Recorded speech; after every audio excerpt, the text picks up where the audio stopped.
Hey everybody, welcome to another episode of Reviewing Comics with me, your host, Alexander Turbin. Today we're going to be doing something a little bit differently. We're going to be reviewing the Deadpool and Wolverine movie that just came out.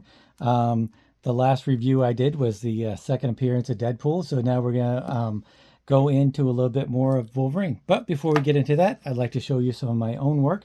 This is Random Access. It's a 12-page full-size, full-color comic, and you can get this at patreon.com/Alex Turbin, or you can go to alexanderturbin.com and check them out there, and it has all of my Random Access and the Forlorn and Mutandis and all that other stuff. And or you can just message me at AlexTurbin04401 at Instagram. And joining me today is my stepson, Colby Caldwell, and he has his own podcast as well.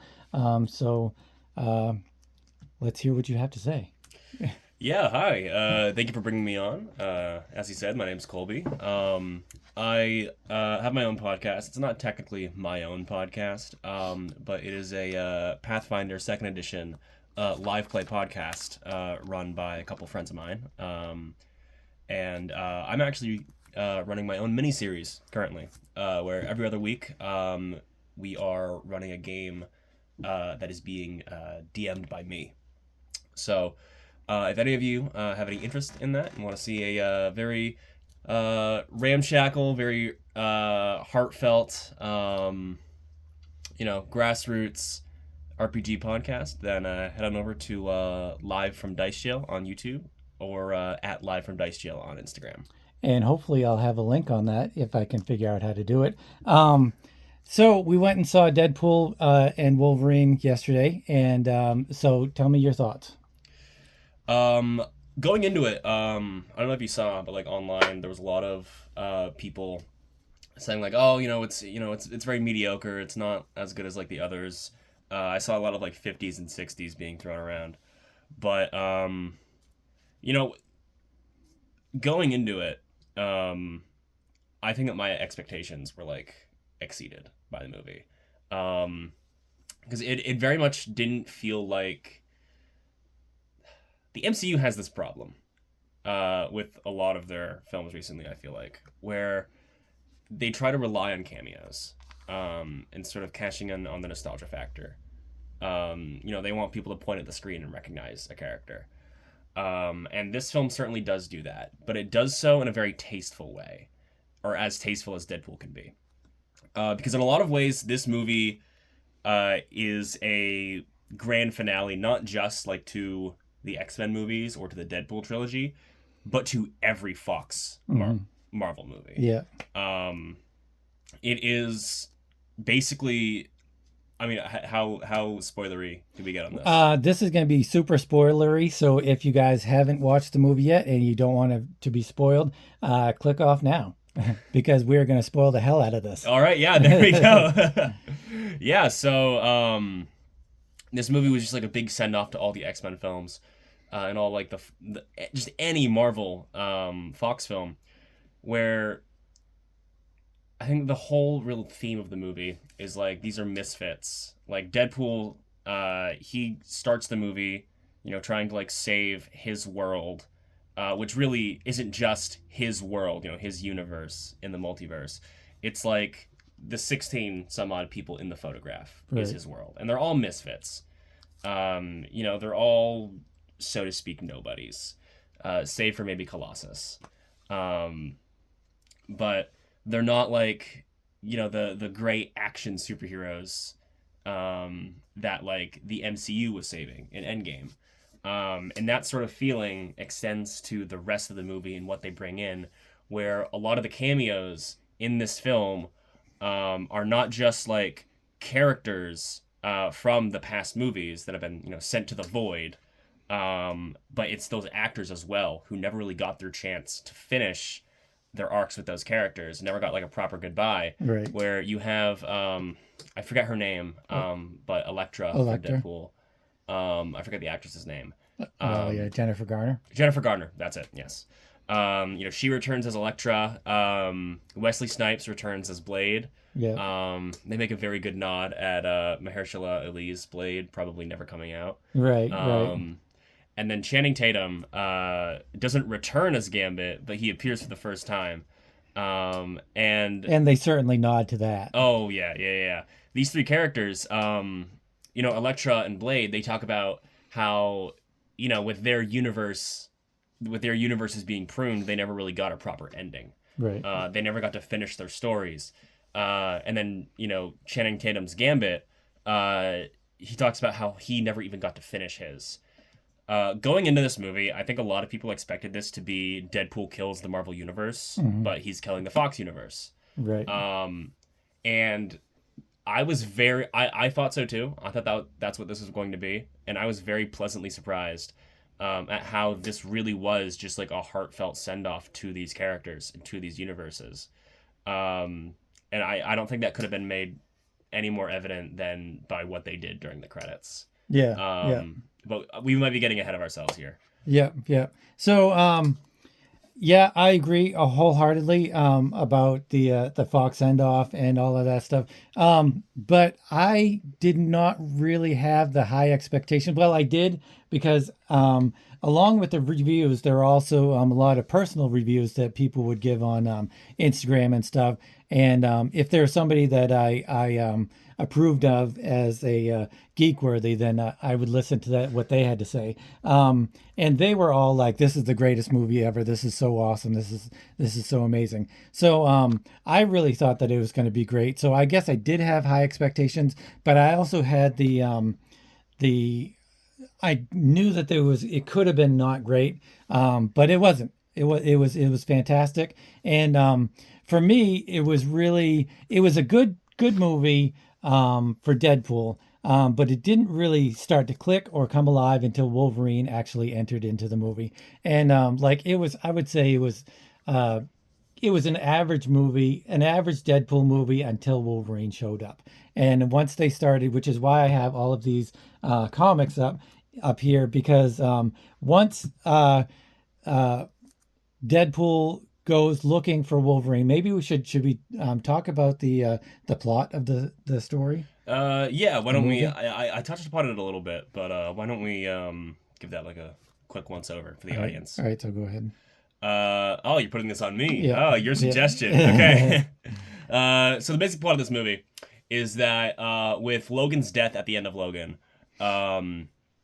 Deadpool's universe, which is the entire Fox X-Men universe, is beginning to decay, and so the TVA is trying to speed it along. And they develop this machine called, I think, like a Time Ripper, to essentially eradicate the entire timeline all at once. Right. And just speed it right along. And Deadpool's like, okay, well, I really don't want that to happen, so I'm gonna go to the TVA. I'm gonna find a new Wolverine to replace the one that died. Right. Bring him back, and then universe should be saved, right? Right. TVA obviously doesn't like that. So both Deadpool and the Wolverine, who is, according to the TVA, the worst Wolverine, they both get pruned and sent to the void. And then the rest of the movie is first them figuring out how to get back, and then figuring out how to stop the villains. Right.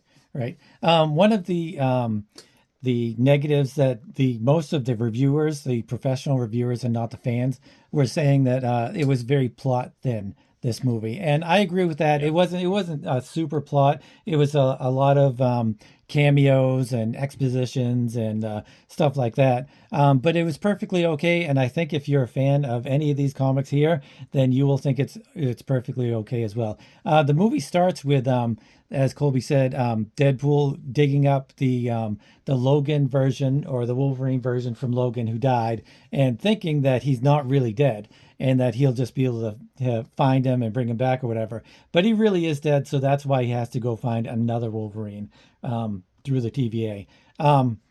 And so, as I said, I didn't really start to love the movie. It was pretty cool. There was some violence. Deadpool is shooting up TVA. agents, and there's some Deadpool stuff going on with his ex-girlfriend and his friends, and he's trying to build a life, and he tries to join the Avengers, and it's really a buildup of his feelings of inadequacy because he gets rejected by his girlfriend, we get rejected by the Avengers, rejected by pretty much everybody, and he's really looking to define himself as a character and think more of other people than just of himself. Yeah, I think adding on to that, if I can go back and touch upon what you said earlier about the movie being very plot thin, I agree with that. But also you got to ask yourself, and I think like a lot of like the reviewers looking at this movie have to ask themselves, is what is the purpose of this movie, Right. and does it Right. achieve that? Right. That like this is not meant to be a very like thought provoking plot heavy movie. This is a buddy cop movie. Right. Right. This is a character driven buddy cop movie. Right. And the story beats that are hit that are focused on the characters that are about Logan's backstory and his development, how he overcomes that. Because mind you, he is the worst Wolverine, Right. like in the Right. multiverse at the Right. start. And then like you said, Deadpool's feelings of inadequacy, like his entire journey. You know, the setting and like the plot of this movie is more backdrop Right. Right. to allow these character stories to flourish. Right. Because really, like, all of this is about characters. Yeah. Like, Right.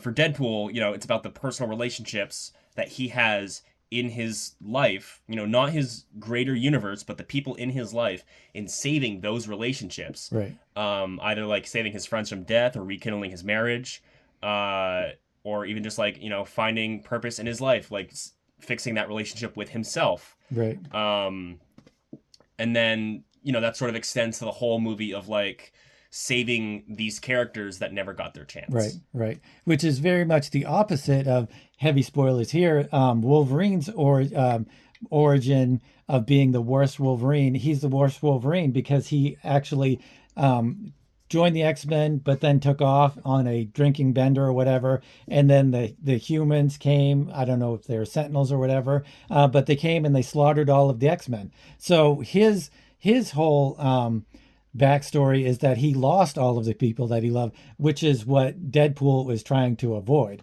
So it's kind of like two parts of the same coin, where one is trying to avoid it and one had already happened.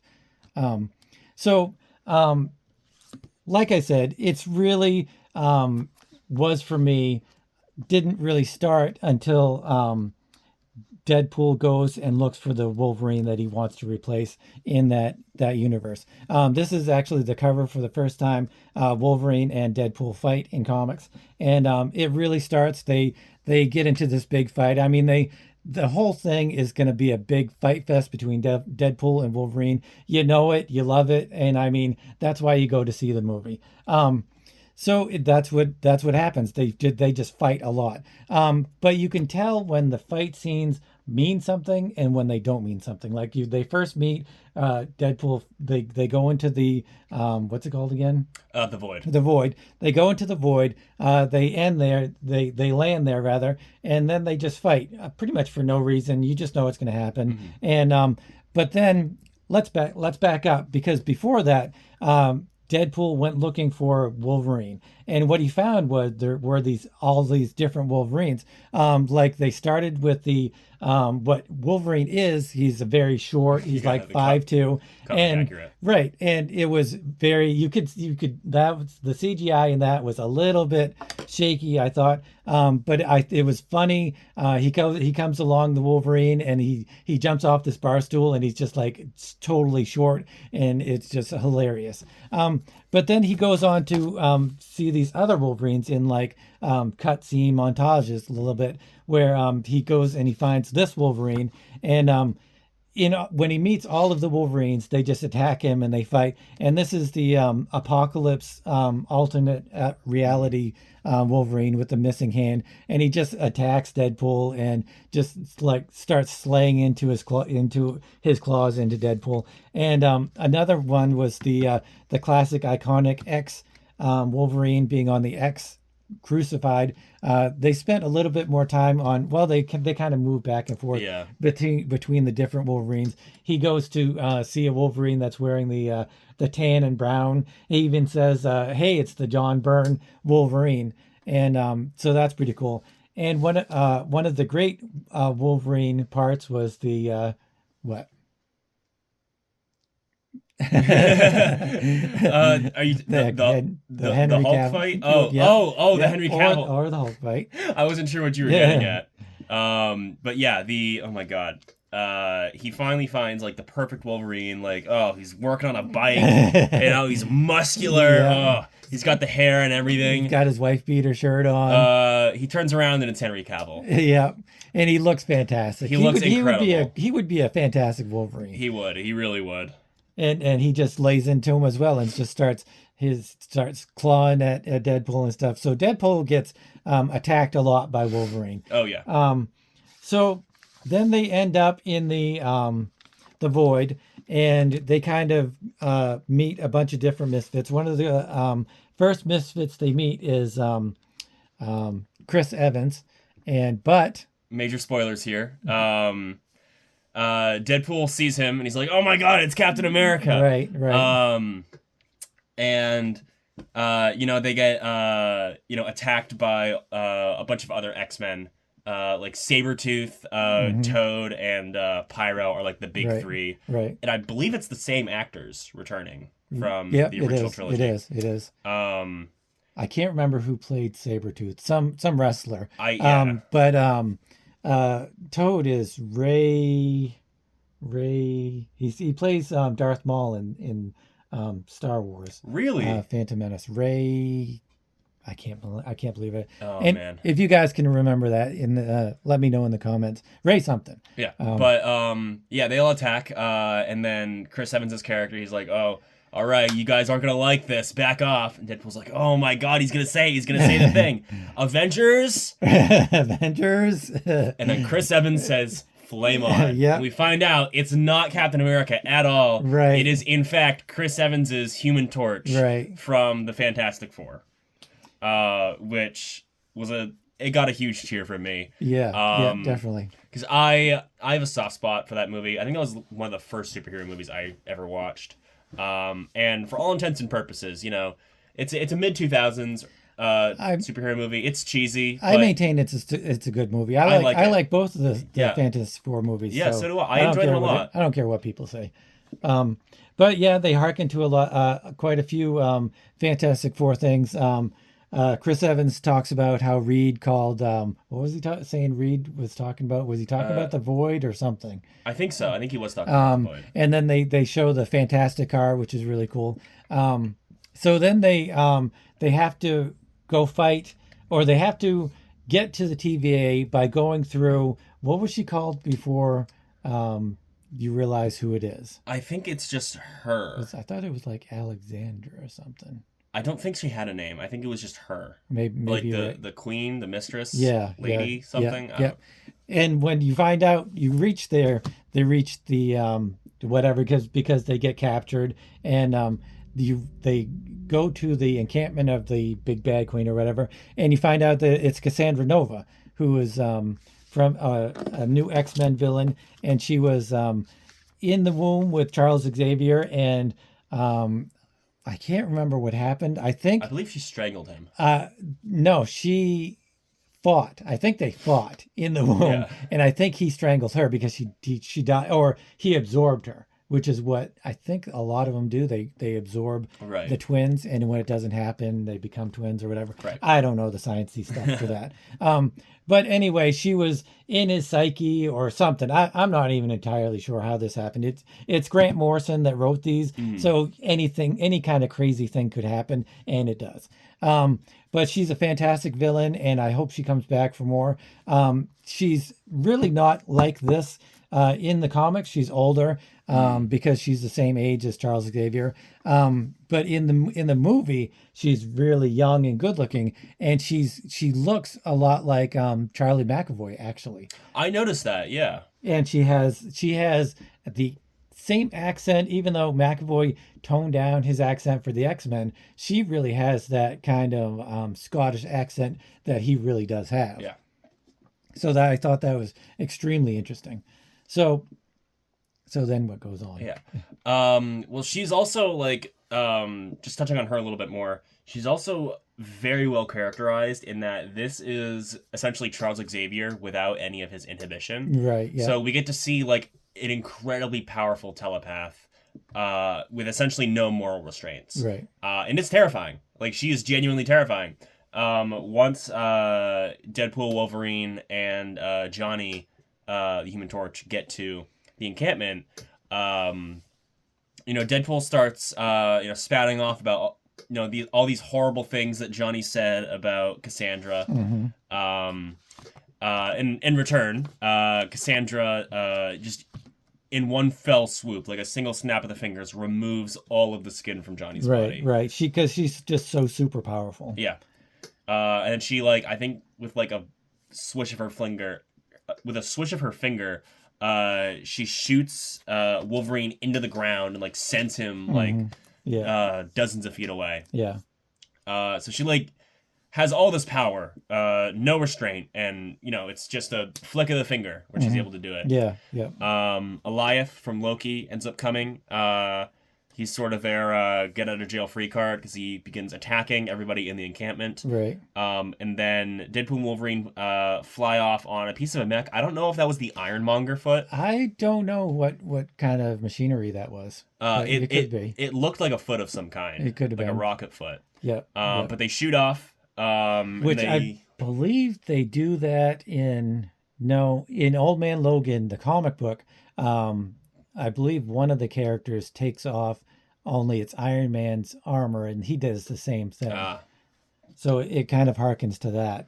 But yeah, they escape, and then they land on this little grassy plateau, which doesn't look like the Void at all. It looks like they're just like in Massachusetts somewhere. Right. And that's where they meet Dogpool. Right. Ryan Reynolds as Deadpool wears his mask for most of the movie. Right. And we still got to see, some of that handsome Ryan Reynolds face through Nice Pool, which is a incredibly nice, very Canadian Deadpool. Yeah. I think he did use his Canadian accent. Yeah. I think he did too, which is pretty cool. Yeah. And he's just like so nice that it's irritating. Yeah. And he foreshadows that there's a ton of Deadpools. Yep, the Deadpool there's Corps. like thousands of Deadpools that they haven't met yet, but they're there. They're just like, and he says you don't want to meet them. Yep. Then after that, they go exploring a little bit more. They get a vehicle. Yep. And this is the part where I started to really truly love the movie. I mean, I loved all of these cameos. I loved the introducing all of these different Wolverines and stuff. But that was really just kind of like icing on the cake. And the cake was they're traveling along in this vehicle that Nice Deadpool gives them, looking for, what were they looking for? Again? I think they were looking for the Resistance. Right, or something like that. Anyway, they're traveling along, and then they stop. Wolverine just stops, and he like tears Deadpool a new one, and he just like lays into him, not physically but emotionally, and he just gives every kind of insult, but they're all right. I mean, they're all true. It's just kind of exposing every single emotional weakness that Deadpool has. Yeah, and like it doesn't just come from a place of like anger or hate. Because to get Wolverine to like join him on this journey, Deadpool promised that the TVA would be able to fix whatever happened to Wolverine's universe. Right. And then while they're talking in this car, Deadpool slips up and he says, "If they can fix your universe," right? Which is what sets Wolverine off, right? And you can tell, like, Hugh Jackman is an incredible actor. He just walks all over that. He does amazing. Just like not just the anger, but like the pain and anguish, right? And like the betrayal, like in his voice and his face. is it's just incredible. Right. One of the reasons that most people love Wolverine, I mean, aside from the cool claws and the cool hair and all that stuff, is that he's a tormented character. He's a damaged character, which is like all of the X-Men. That's They're main all reason. traumatized. They're all traumatized. Like everybody in the Marvel universe has some sort of grievance going on. Spider-Man and his dead uncle, or pretty much every kind of thing. Captain America being thrown into the future. They're all damaged, and that really kind of is what differentiates them from the DC universe, because they're all, it's not just that they're more realistic, it's that they're also damaged and they're hurt. And Wolverine, like they say that Moon Knight is the Batman of the Marvel universe, but it's really Wolverine. It really is the is Batman Wolverine. of the universe, of the Marvel universe, because he is so traumatized. Again, much like Batman is, that it's really more than the rest of the Marvel universe. Yeah, I would argue that Moon Knight is closer to Azrael if we're comparing him to DC characters. Possibly, yeah. But that's beside the point. Yeah, Wolverine, we really get to explore that like tormented past that he has. Yeah. In full demail. They took a lot of notes from Old Man Logan, I Yeah, think. yeah, definitely. I was watching Old Man Logan last night, and there's a lot of same thematic things going on with Wolverine and Old Man Logan and Wolverine, Deadpool and Wolverine. Well, I don't mean Logan the movie. I mean like the original comic storyline of Old Man Logan. Definitely. Where what I thought they were doing at first was that, with all the X-Men dead, I thought it was Wolverine that killed them. Right. Like in the original Old Man Logan. In the movie Logan, it was Xavier who accidentally killed them all. Right. But in the original, Wolverine was tricked by Mysterio into doing it. Right. Which, set him off.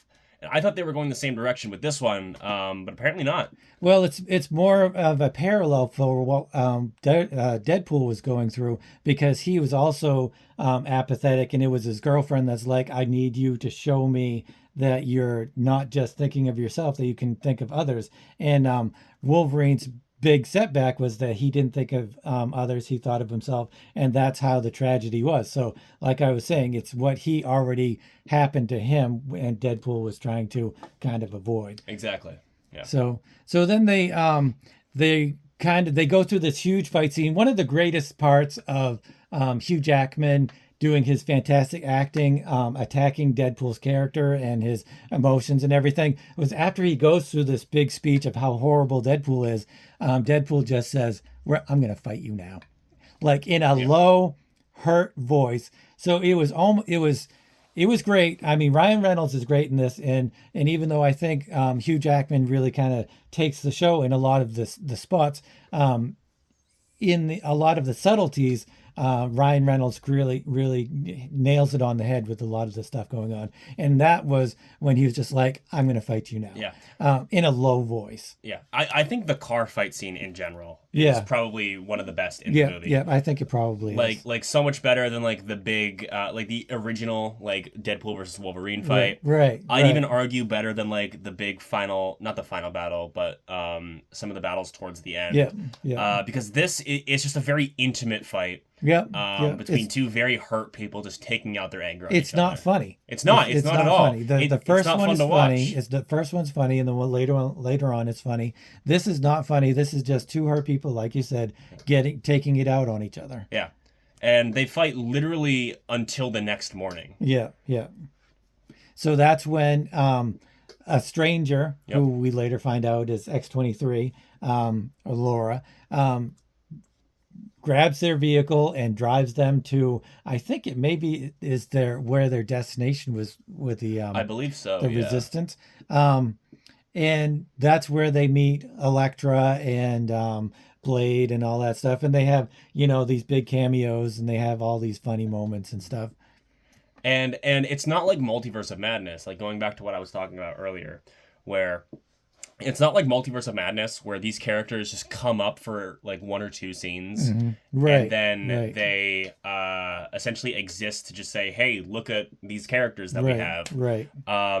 These characters have purpose. Yeah. Like both within the plot and also within like the greater like thematic Yep. elements of the story. Yep. You know, going back to the idea of closure, like fixing relationships, and you know, getting your ending. Right, right. It was much deeper than the original meeting the Wolverine, all the different Wolverines, Yeah.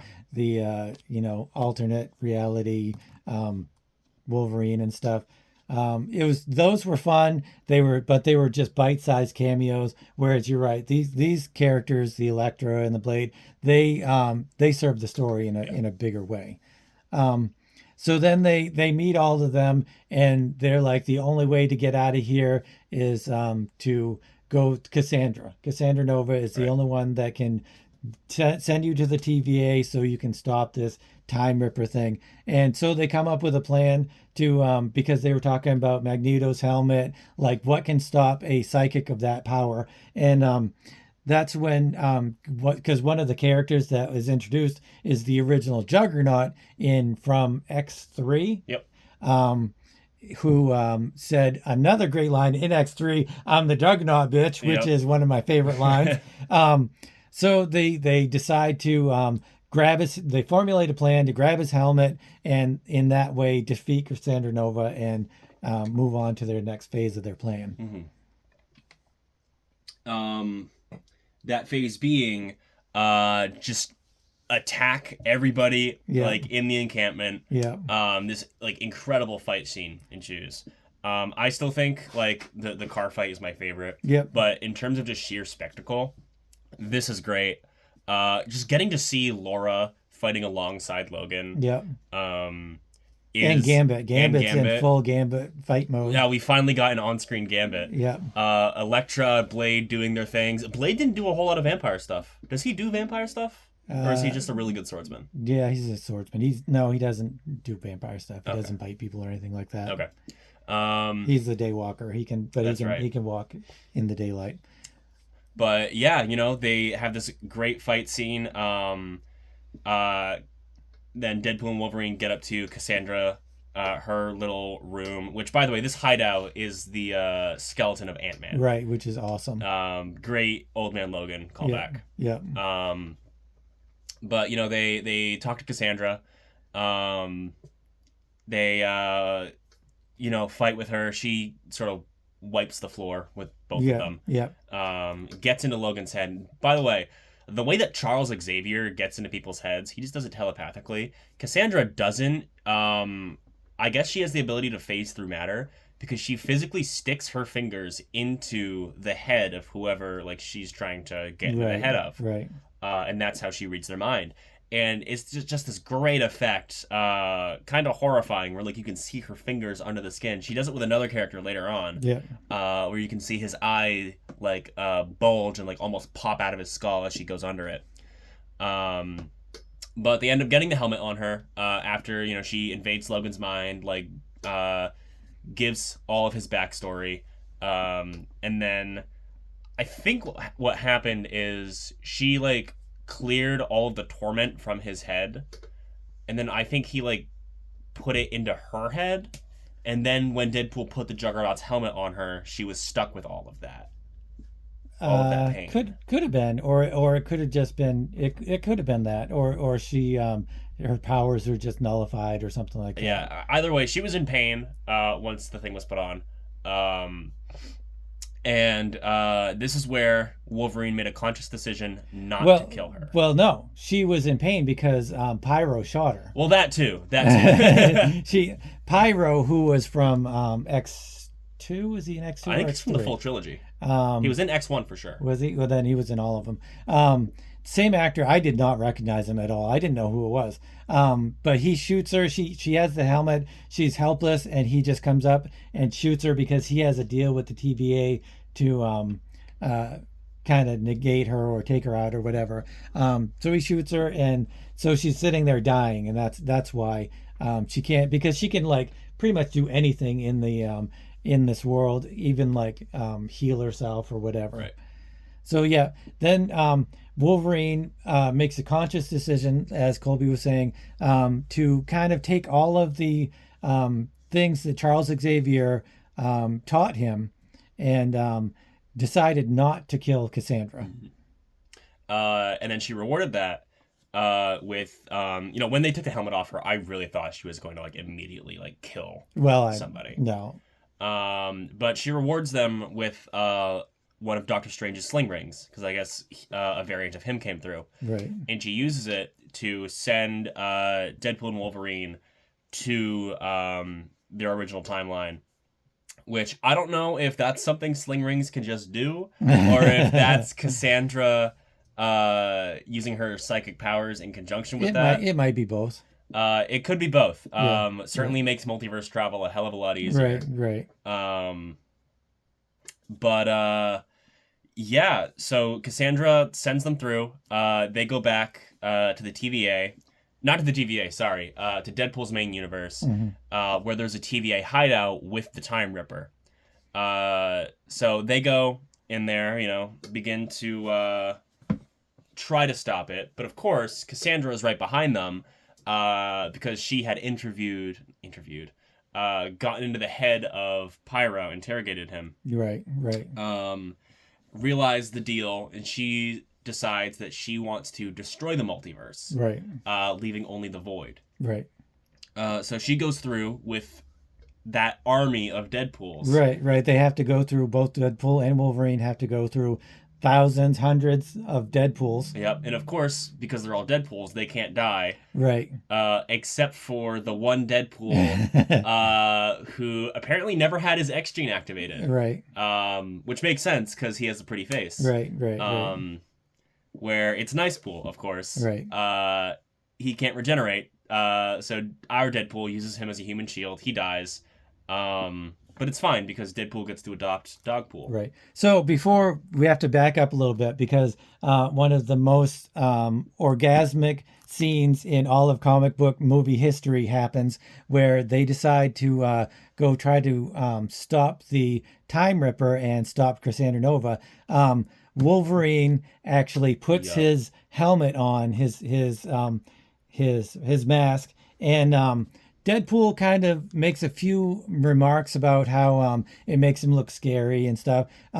There's one scene in the Wolverine Spider-Man one-shot that from a long time ago where Wolverine doesn't have his helmet, his mask on at all. And then there's a point where he puts it on and Spider-Man's like, it does something to him. It changes him. It changes his character. It changes his personality and everything. And really, that kind of did that in the movie as well. Yeah, he feels more animalistic when he puts it on. Right. Less of a human, more of a Wolverine. Right. Well, even though he says, I think he says that it makes him remember the X-Men more, or makes him feel like a hero as well. Yeah, that's the reason he wears the suit in the first place. Right. Because going into this, I was sort of like, okay, with the Logan that we've established in these movies, why would he wear a bright yellow suit? Right. The reason being, Scott made it for him. The X-Men really wanted him to wear it. He always refused, and now that they're all dead, this is how he remembers them. Right. So they go through, they attack. It's like they're going down the street and they're attacking Deadpools are attacking them, and it's just a huge battle, and it's fantastically fun. It's really a lot of Wolverine. It's more Wolverine fighting It really the is. Deadpools than because I think they wanted to highlight him in his mask doing his stuff. Which I'm not complaining about. No, it was fantastic because he just like goes through 5 or 6 of them at the same time. And I mean, Deadpool is fighting there and stuff, but they go into a bus and there's a whole bus full of Deadpools and he just carves through them and you just see blood everywhere, and it's really fantastic. So then after they get through all of that, I forget how they Oh, right. They don't manage to fight the Deadpools off. Right. Because earlier in the movie, Peter, our fan favorite character from Deadpool 2, he was established earlier in the movie as not only being Wade's coworker at like a car dealership. Yep. But also Peter had I think Deadpool's old suit. Right. From the last 2 movies. Right. Just in his locker, just in case. Because he's like, hey, come on, man, we're Deadpool. Right. And lo and behold, Peter comes in this final battle, with his Peter Pool suit. Mm-hmm. It doesn't fit him at all. It's like it's stretched. You Yeah. can like there's a little bit of a belly coming out. And all the Deadpools love him. Yeah. Because Yeah. every Deadpool has a Peter, Right, and right. everybody loves him. Yeah, yeah. So they'll do whatever they want. So they do like, go ahead, Deadpool, Wolverine, go do whatever you need to, because we're gonna sit here and hang out with Peter. Yep. I wonder, has Peter like become a comic character? I don't know. Sense? I don't because know. I remember Deadpool's sidekick was Hydra Bob for a while, right? Right. If anybody in the comment section knows about Peter in the comics, please let me know. Because actually Hydra Bob was in the first Deadpool movie, I believe. Just like he had a quick reference. Yeah. Where like one of the bad guys was named Bob. Right. And Deadpool was like, "Oh my god, how are you?" Right. But this is getting off track. Deadpool and Wolverine, they go into the hideout to stop the TVA from using the Time Ripper. Right. And they get there, and Dr. Paradox, I think his Paradox. name is. He's the main villain. Yeah, he's the one sort of trying to prune the universe. Right. He, tells them how to stop Cassandra. They have to, I think, short circuit the machine using like this antimatter and matter energy array thing. Yeah, it's flimsy, but who cares? Yeah, who cares? It's X-Men. Yeah. But he says whoever does this is going to be sacrificed. They're going to be sacrificing themselves because it's going to rip them apart. Yeah, like regeneration can't stop that. Right. Just total obliteration. Right. So it's very much a callback to Guardians of the Galaxy, the end of Guardians of the Galaxy, and Peter Quill. Yeah. So, they each want to sacrifice themselves. Yeah. At first, you think it's going to be Wolverine.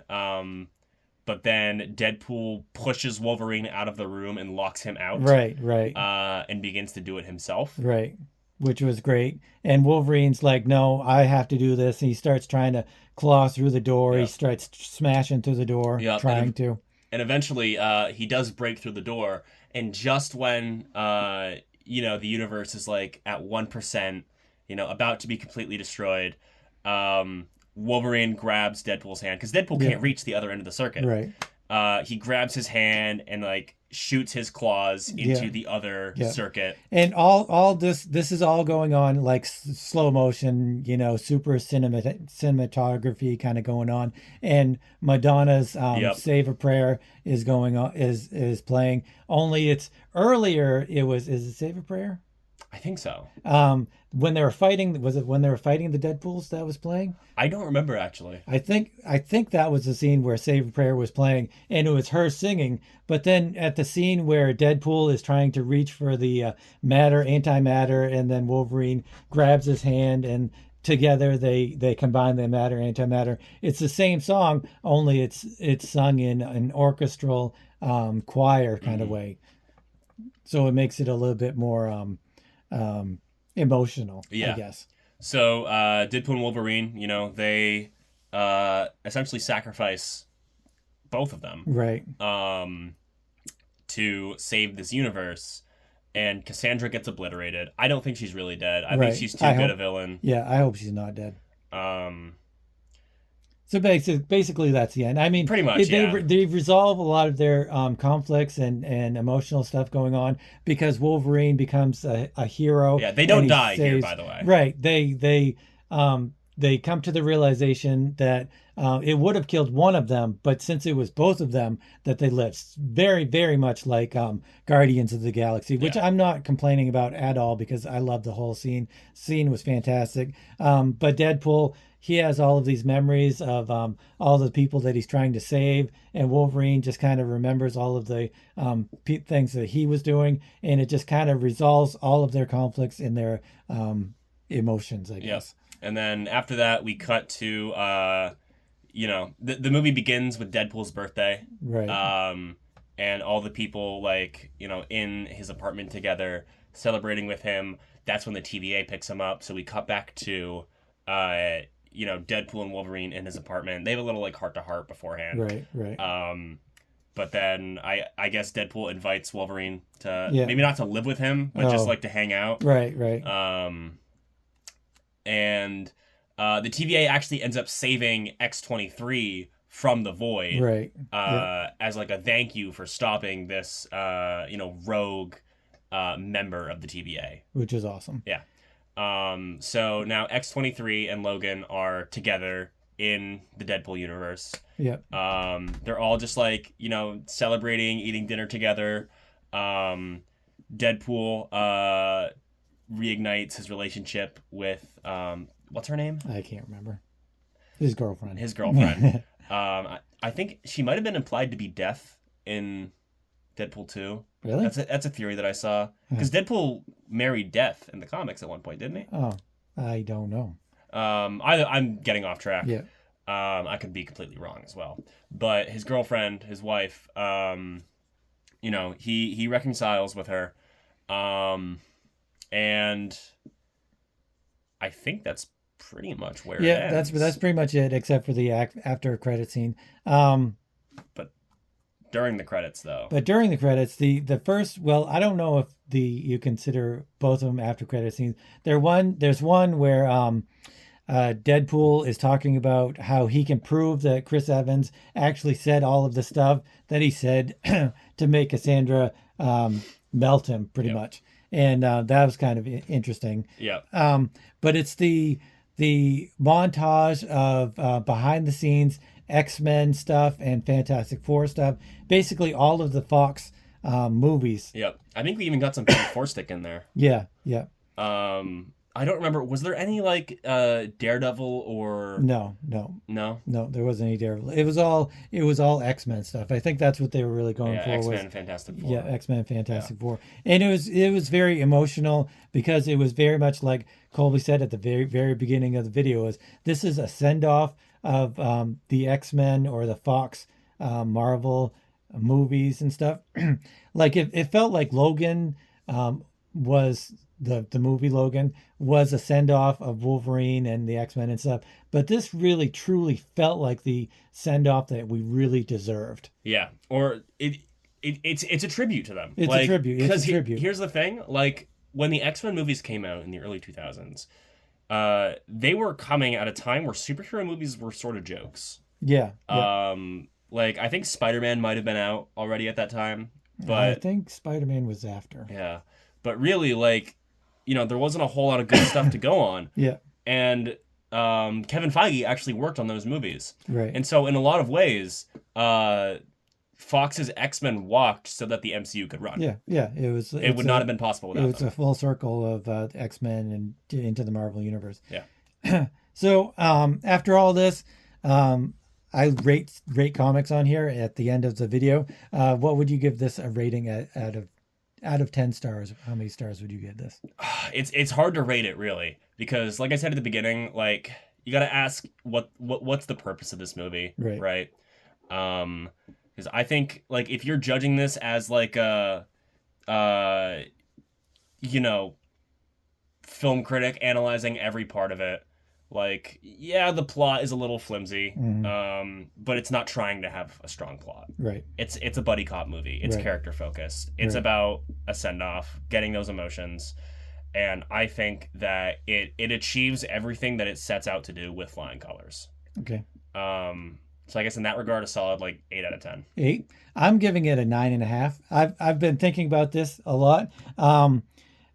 It hits all of the notes that as a comic fan I really love, and all of the cameos, all of the shout outs and everything really that combined with the send off, it's really makes the movies why I love the movies, and makes it tie into the comics, and it's big ball of everything I love.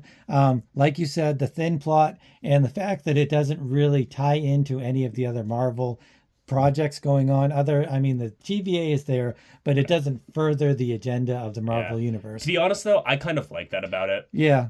I like that it's not homework for another movie. Right. It's something you can just watch. Right. I give it a solid 9.5. Yeah. The only reason I'm giving it an 8 and not a 9 is because I felt like there were a few jokes that just fell sort of flat. Right. See, I didn't watch it for the jokes. I watched it for Wolverine. See, So I did it for a little bit of both. right, right. I mean, the Deadpool was great, but Wolverine was where it was Yeah, at yeah. for me. So anyway, Colby gives it an 8. I give it a 9.5. Let me know what you guys think in the comment section. If you liked it or you didn't like it, or you think we're wrong, or you think we're completely right. Anyway, if you like this kind of content and you haven't watched any of our videos before, please consider subscribing and hitting the like notification and all of that cool stuff. And I will see you next time. Thanks for watching. Thank you for watching.